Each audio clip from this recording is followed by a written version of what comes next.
Цената на нафтата на светските берзи веќе трета недела варира под влијание на геополитичките тензии и нарушени синџири на снабдување.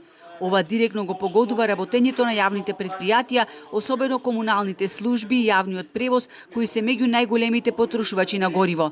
Зголемената цена значи и зголемени трошоци за нивното секојдневно функционирање, од собирање отпад до одржување на инфраструктура и транспорт. Да видиме како ќе се одвиваат настаните, доколку е краткорочно не би имало многу големи проблеми, меѓутоа ако овој тренд продолжи понатака, односно биде долгорочно, тогаш нормално ќе се одрази и врз работата на јавното предпријатие.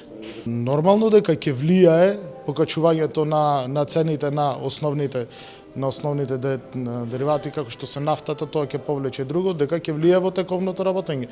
Затоа што во дел од комуналните услуги нафтата е еден од основните трошоци кои ги имаме.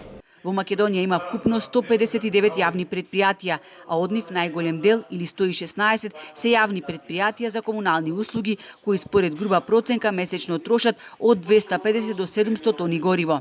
Сметам дека нема да бидеме едноставно поштедени од цела оваа работа, мораме да направиме интервенција за да едноставно јавните предпријатија не застанат во делот на основните нивни дејности, како износ на смет, пометување јавна чистота.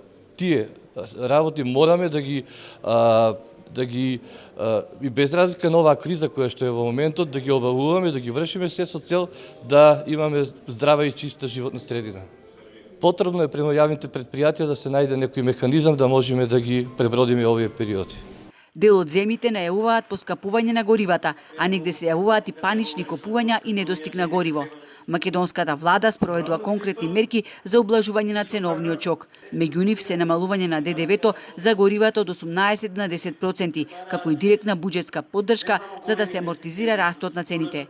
Намалувањето на даноците значи пониски цени на горивата со цел да се заштеди паричникот на граѓаните.